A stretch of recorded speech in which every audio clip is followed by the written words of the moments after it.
better than Ohana, though. Because Ohana, like, you go left or right. Center route, there's like 4 paths through there, really. There's so many different ways that you can run around. Okie doke, we're into the game here on Belshire Vestige. And up to the top left, we do have Monchi, Team XMG. And down in the bottom right, as you can see Monchi there. Very handsome guy, actually. He's actually legitimately one of the. He's one of the handsomest pro gamers. Yeah, definitely. That's my opinion as well, Apollo. It's all in the eye of the beholder, though. Ooh. Yes, yes.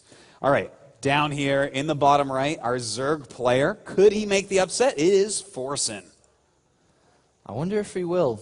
We'll see, because this is definitely. I mean, can. If money was being bet on this is definitely a Monchi bet to take here. Yeah, but you know, actually, after watching those 2 games, I could see Forsen winning this. If it goes into the big macro game, I didn't really like some of the moves that Monchi put on, whereas he was much sharper with his timing attacks. Even though, you know, he overcommits sometimes, that's not always the worst thing in the world. You know, someone who overcommits a lot is a very aggressive player that's very sure of themselves. So, I mean, that's a nice thing to put in there. I feel, I mean, looking at Forsen's play style here, he seems, you know, relatively strong in the early stages and in the mid stages, but there's a connection point where he's very weak if he's going to be playing this similar style where he completely changes his composition when he switches over to Ultralisks. I wonder if that's something which Monchi's going to look at as a weakness. We'll see. Yeah. I don't know. Well, let's actually talk about that transition, because it looks like it's a pretty standard opening from these guys, just a little hatchery blocking going on and whatnot. But let's talk about those transitions, because that's one of the most interesting things, I think, about Zerg versus Protoss is how the Zerg chooses to transition, because you can't just stay on, let's say, layer tech type units like Roaches and Hydras. You have to eventually go up. But what do you like to see with the types of openings he's shown us? You know, with some Hydras in there and some Lings in there. What do you like to see? I think that the best way for a Zerg to approach playing Protoss is to find out what he's going for and have the best composition before he knows it's coming. For example, a simple example is when a Stargate is down and he's opening Phoenixes early, Hydras. You know the Robo Switch is coming in, Mutalisk. And then, like we saw here, if you know that your opponent doesn't realize that you're going for Ultralisks, is building a Stalker Colossus army, these tech switches. In a heads-up fight, Protoss should be looking to win, but there is advantages to be found from a Zerg player if he's smart enough and has these transitions when Protoss is not ready. Yeah. You know, what I'd like to see from him here is, instead of so quickly going into those Ultras, maybe instead going Viper first and staying on the layer tech units with the Vipers, because that's going to allow him to somewhat punish any Colossus timings in that area, because it's very hard to have a good amount of High Templars out at that time to really counter that. And while they try to transition into that, I feel like that's a great time, if he wants to go into Ultras, to then do that. What do you think about Forsen's choice to show a gas, not mine from it, and take a third base anyway here? I mean, it's a little bit later of a third base. It's a little bit tricky. Do you as Monchi read too into this? Do you feel threatened? Well, yeah, you know, if I see a relatively quick gas and a later third, you always have to assume the worst is Protoss. Unless you can scout otherwise, you have to be careful and you have to be ready for really crazy timings like a 40-ish drone, Roach, Ling all in. You have to be careful about that. And, you know, that might be something he's just trying to throw him off about. And, well, we'll see what it's going to... Oh, he's got 6 Lings on the way to deal with this Zealot that's coming out. And there's the Stargate coming down once again here. And do you even think... Right, look, we talked a lot about, you know, choosing a tech choice. Is it even possible to go robotics facility anymore? I know there's a threat of Mutalisk, but is it there? Because it's always Stargate. Well, I mean, I think the Robo Bay is pretty useful. You mean opening it before Stargate? Yes. I think like a Wings of Liberty style. I don't think it's an optimal build. It's actually something that I personally do a lot, but it's a little bit harder to actually end up playing correctly. You know, because if they do go right into mutas, you're going to have a harder time. I think if you want to get an early robo, like a really early robo, not with the Stargate, I think you have to do it with the Twilight, and maybe rely on Blink Stalkers to deter a mass Mutalisk change, which would be so hard for it. Well, 3 extra gateways are coming down here next to that Stargate. Quite standard so far here from Monchi, not looking to take too early of a third base as we saw earlier. And, well, it's all going to come down to what he scouts with these Phoenixes. Very important, actually, once picking off those first couple of Overlords around the base, you have to find out what the Zerg player is doing, because that can actually change what you're going to do. Protoss does feel very reactionary at this stage of the game.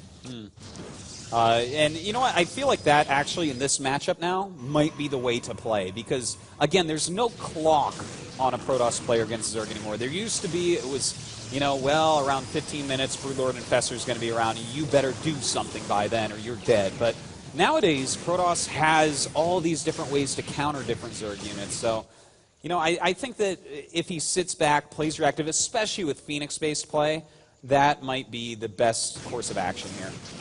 Overlords do go down, and that's lights out here for Forsen to really know what's going on, but he should be expecting a third base to come down, and it will really depend, the timing of it, on what's seen here. And it looks like Monchi's going to take it quite early, which would be dangerous against any fast layer, against any fast Hydra play. But in this game, with 11 drones on the way, no Hydra Den down, nothing to threaten this third base at this moment. Yeah. I think he's okay. I mean, the big worry is always about, am I going to get that robotics bay down fast enough? Yeah, and you know, he does have enough sentries. There are some speedlings kind of making their way up, but you know, if speed was done a little bit quicker and he had a few more lings, maybe he can go up and kill off a few sentries and follow up with a nice Hydra timing, but it looks like Monchi has hit all this just right, where I don't think he's going to be punished. How do you feel for the Zerg play getting just +1 carapace here?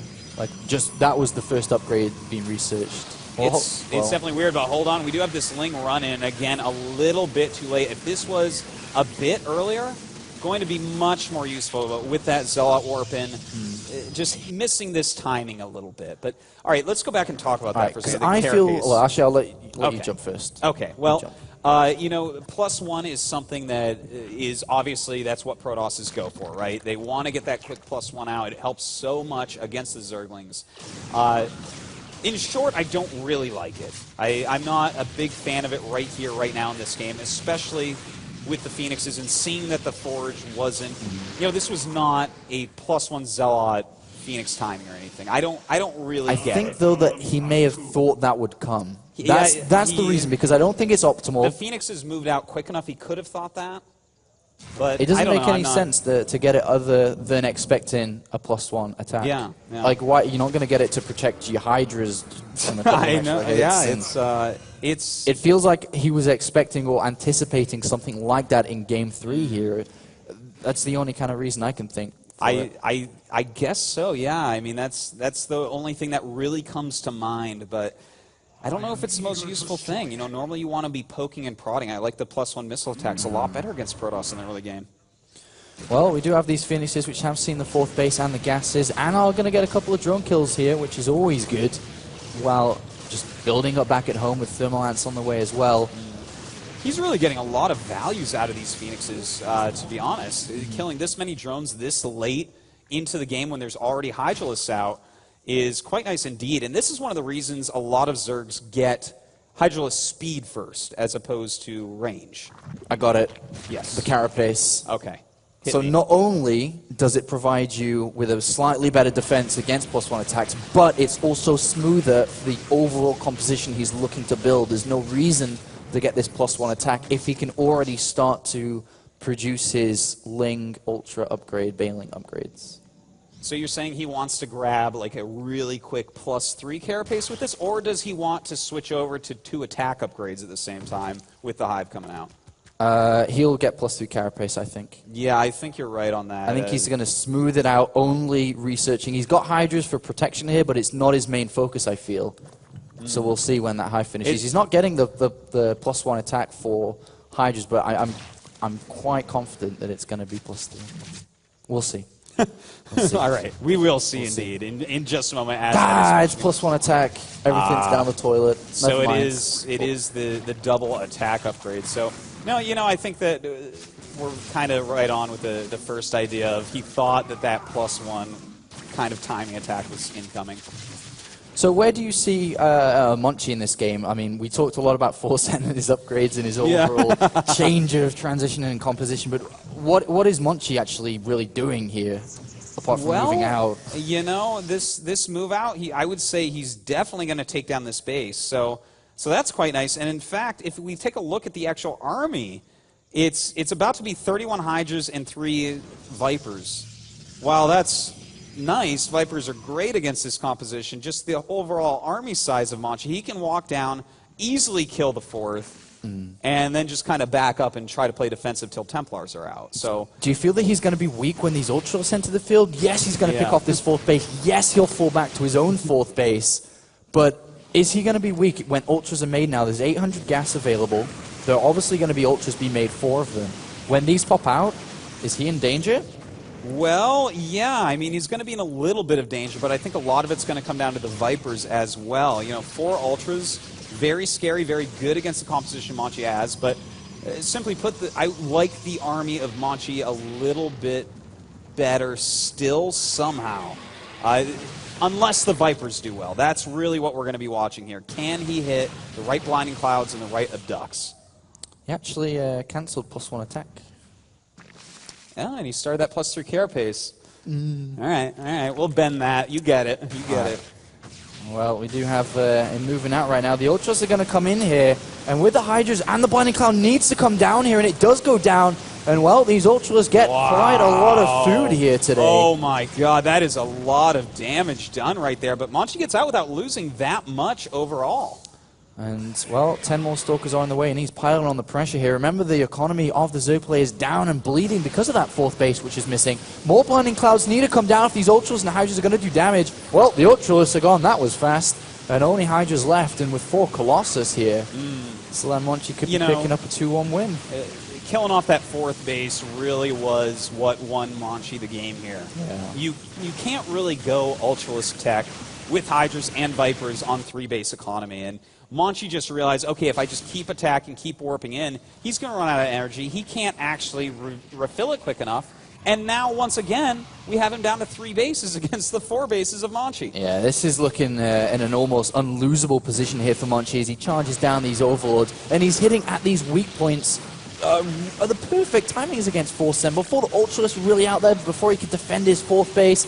And, well, here comes the last stand here for the Zerg player. And with Blinding Clouds, it does annoy the Protoss player, but annoy is all it will do.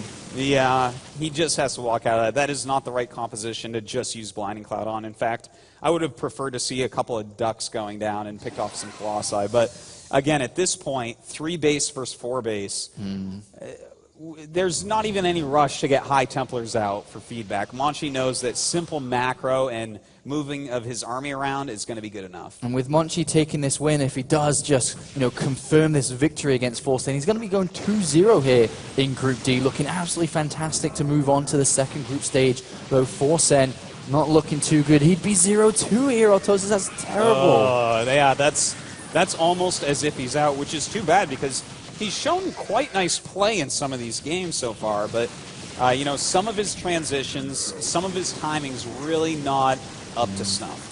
Well, there's the game as Monchi does pick up the victory, 2-1 there, and does go 2-0 within his group. 1 game left, and that will be a PvP against Todd. And depending on how Todd did in his game against the Unknown within that group, could be looking at a PvP to decide who's going through his 1st and 2nd place in that group. Yeah, I think that's, if you look at the group and who's in it, the names, those 2 really stick out the most. So there's